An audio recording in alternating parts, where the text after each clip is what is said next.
So this is a fun story. I spent quite a bit of time as a single mom of 3 boys, and Michael and I had mutual friends, but didn't really speak, I guess, or talk to each other or know each other. And one day during COVID, I got a message that said, "Hey," and I almost didn't respond. I was a little leery being a single parent, single mom with 3 boys. You worry about who's coming in and out of your life and what kind of role model or agency they're going to bring to them. So we did a lot of talking and I had a lot of conversations for about a month before I allowed him to be graced with my presence. And then it was every day from there. We just became best friends. It was silly, it was funny, it was, adventures, and he became my best friend really quickly. I was out and about and was coming home, and I had an inkling that something was going on, and then showed up and to a gift bag of pregnancy tests, and several of them, and instantly brought tears to my eyes, and probably a huge, loud, deep scream of excitement. Yeah, it would be my first biological kid, so it was extremely exciting. I mean, I was very excited. We were very excited. Obviously, I have 3 boys at home that I consider mine, but this was another step in holding our family together. So very excited. I don't know if I can say anything that would bring what that energy brought to us. So it was a very exciting time of our life. Well, I think for anybody being our age, there's always some things that you kind of worry about and think about. But it was fairly normal. There wasn't anything that would have been a glaring red flag.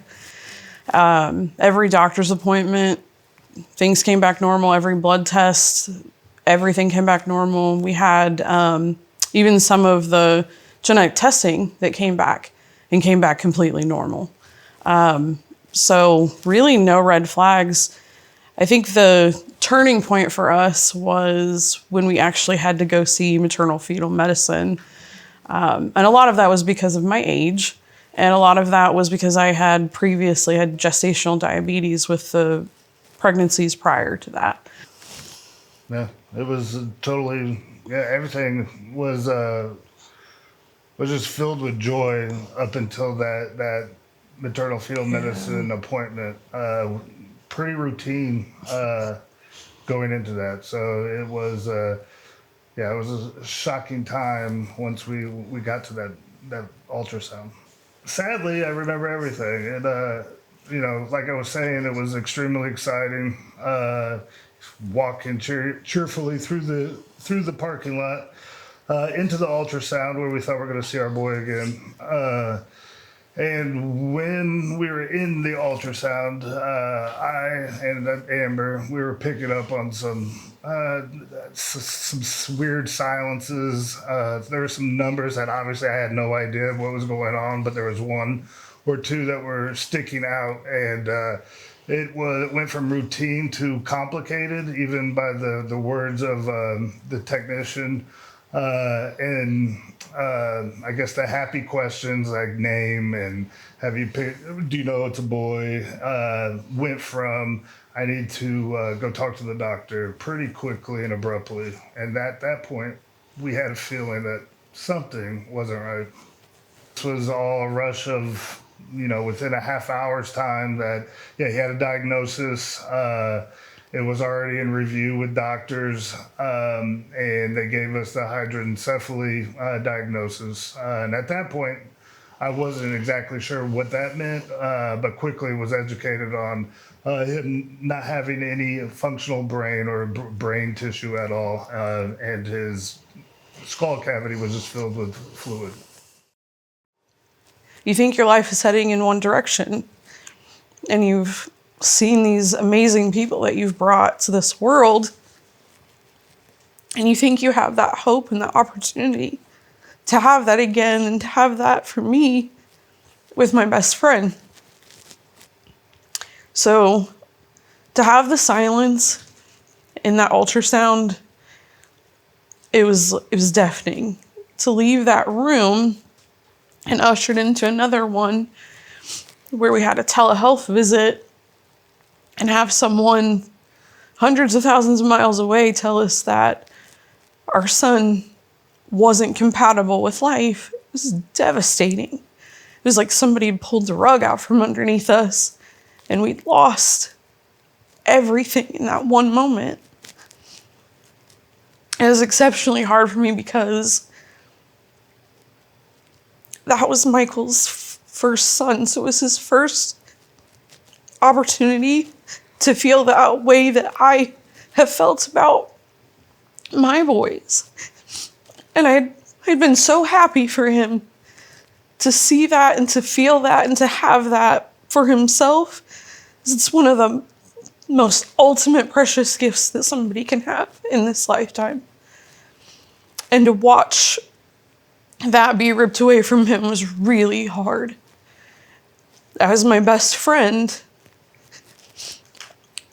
and it was like a part of him was just gone that day. Unfortunately, with the providers we were with at that time, the only option that I would have had would be to carry Arlo as long as he would or could make it. And if I did make it to full term or somewhere in between, we were told that if I tried to deliver him, that he would suffocate and then he would die. We were also told that with hydroencephaly, specifically what he had was there was no visible brain on either side. So no cortex and no spinal. So he didn't have a nervous system like a normal person would have or a normal baby would have being born. So the thought of sitting there and having to make the choice of inducing labor and watching him suffocate didn't seem like the most humane thing for us to do for him at that time. And that's when the doctor said to us, we have a solution, but we can't help you here. And we were referred to outside providers. When we left maternal fetal medicine, that appointment where we were told that he was not compatible with life, we went home to wait for someone to reach out to us so we would know the next steps. And I think just like anybody else in this world, you start Googling things and doing research and you realize that you're a little undereducated on what your options really are and what you're allowed to do without consequences, without unintended consequences. So me personally, when I jumped into doing some research, found out very quickly that we had limited options and that one of those options could lead for me to be prosecuted or persecuted for making or considering a decision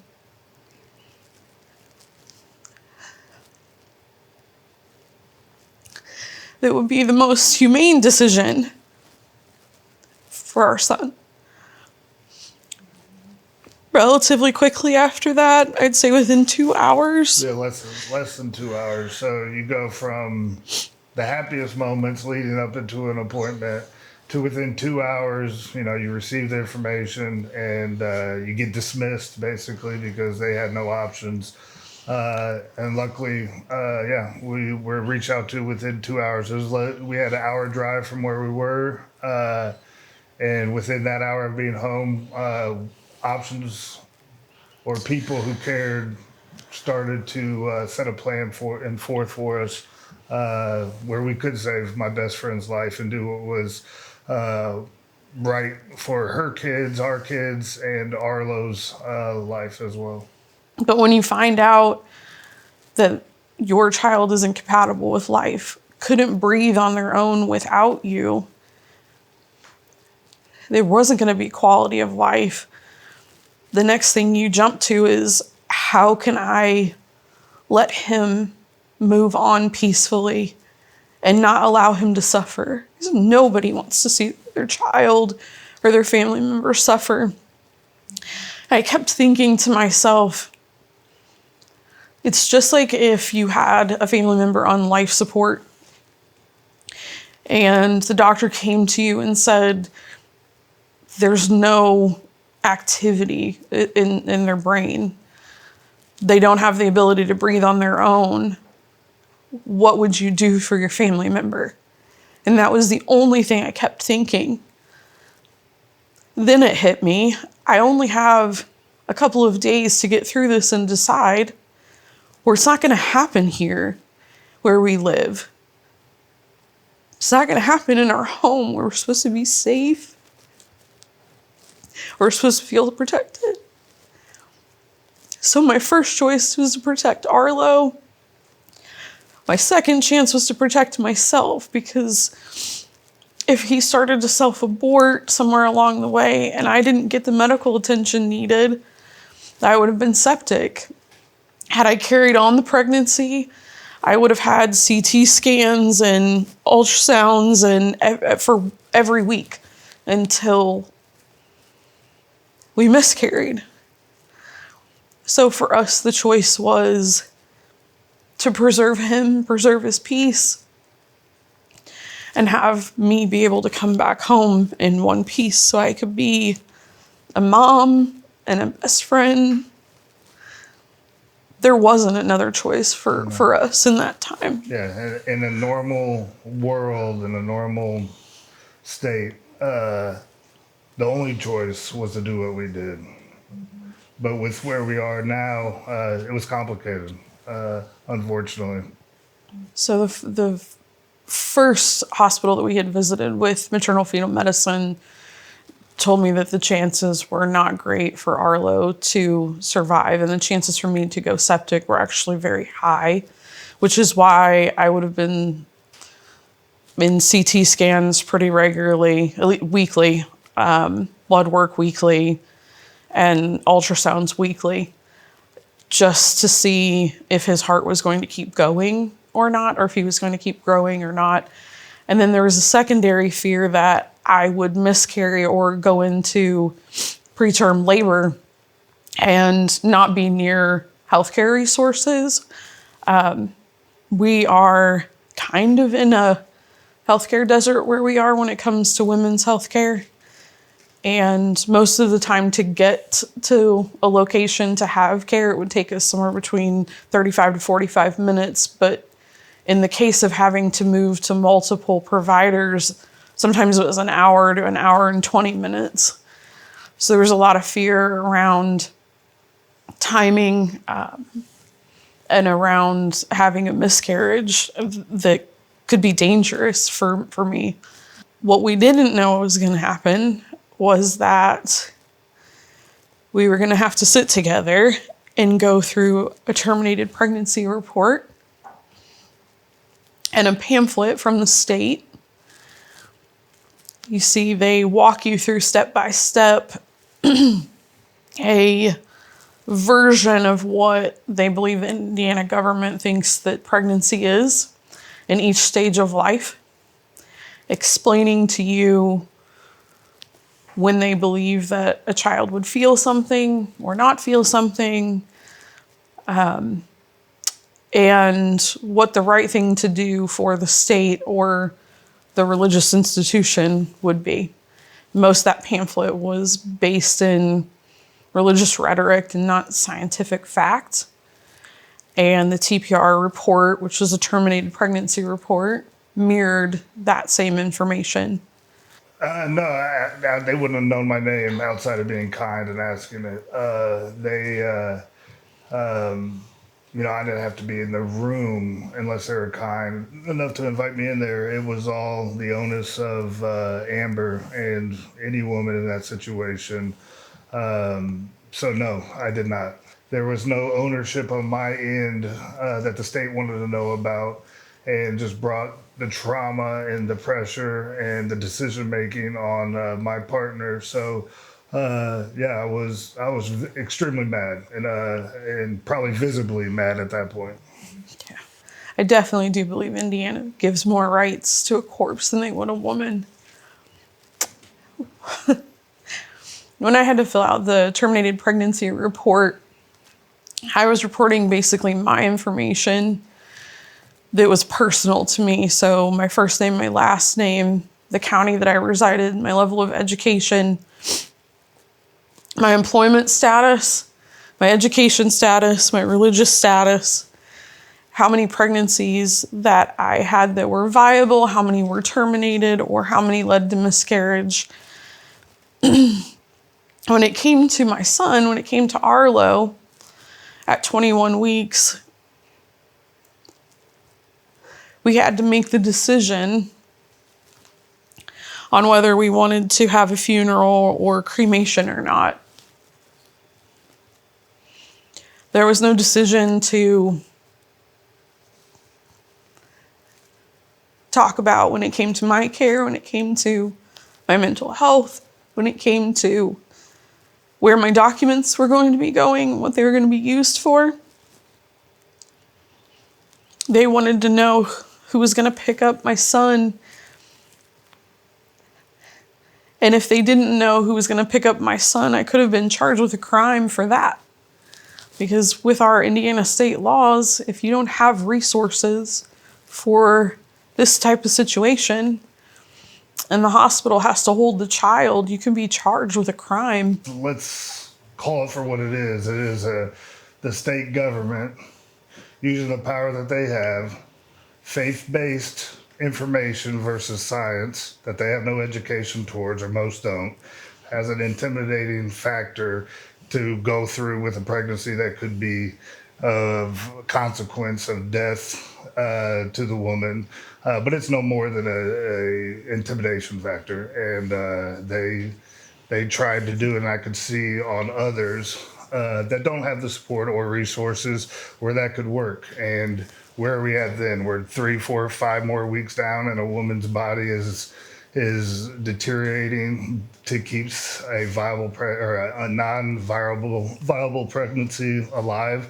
So that group of powerful men, or what they think is powerful, set into motion intimidation towards others to go against a choice. Really, there wasn't a choice to be made. And that puts me at fear for others, for other women that don't have resources or don't have money, because yeah, the criminality that was intimidated upon us, and the pictures that were shown to us on every stage every week, the ultrasound that we had to listen to, that Amber had to listen to before she made a decision. We've had people harass us on social media. Michael lost his job because of it. We've had fake profiles created of us. Both of us. My kids have been harassed because of it. And it's not anybody's business. Just like it's not anybody's business if your relative dies. But I knew we were making the right choice. Even though it was the hardest decision we've ever had to make in our entire lives, I would make it 10 times over to save my son from any pain or any suffering. I remember saying goodbye, and at that point, I wanted my best friend back, and I wanted her safe.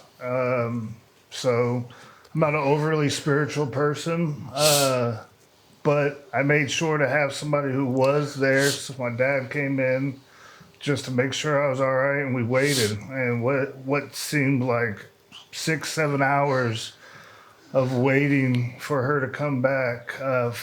Finally, within an hour and a half, she was there. But Devastated, but most importantly, just solely focused on getting her back and her healthy, and being there mentally for what I knew was going to be a tidal wave coming for both of us moving forward. Not just that day, but weeks and the months moving forward. So I was focused on her. Obviously, the loss of Arlo. I mean, there's not a moment of the day that goes by still, a year and 13 months later, that I don't think about him. But I was at peace with knowing that he was going to be all right.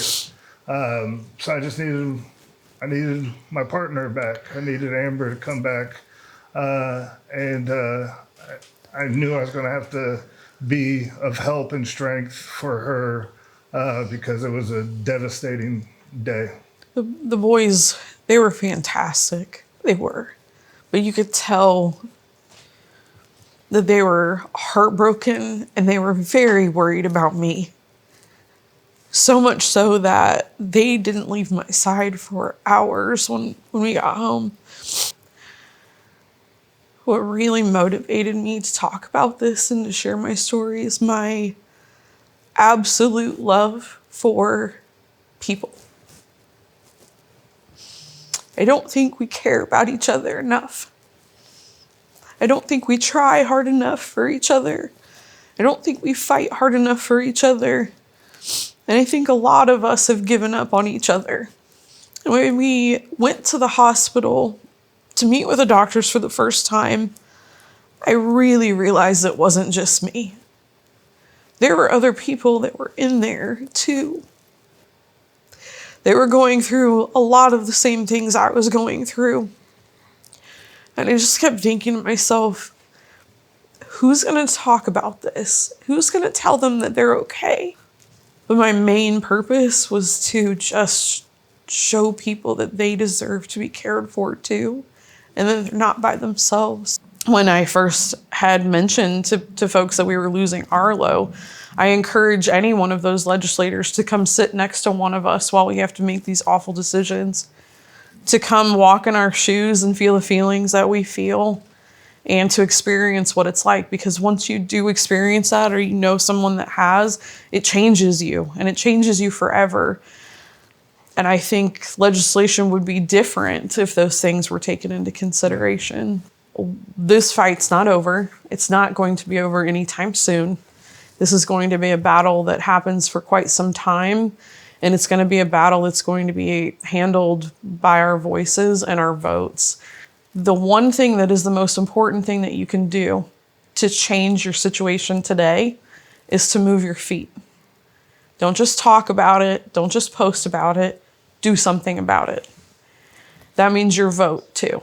That means you have to get up and you need to learn and you need to educate yourself. And the only way that we can break systemic issues, we can break through systemic education or under-education when it comes to this topic, is to learn, to talk to each other, to grow, study our politicians at the grassroots level, and make an educated vote. Every vote does matter, especially when you get into highly contested areas where it's 100 people. You could be the 99th or the 100th person that pushes it over. And in my situation, you could be the person that saves my life.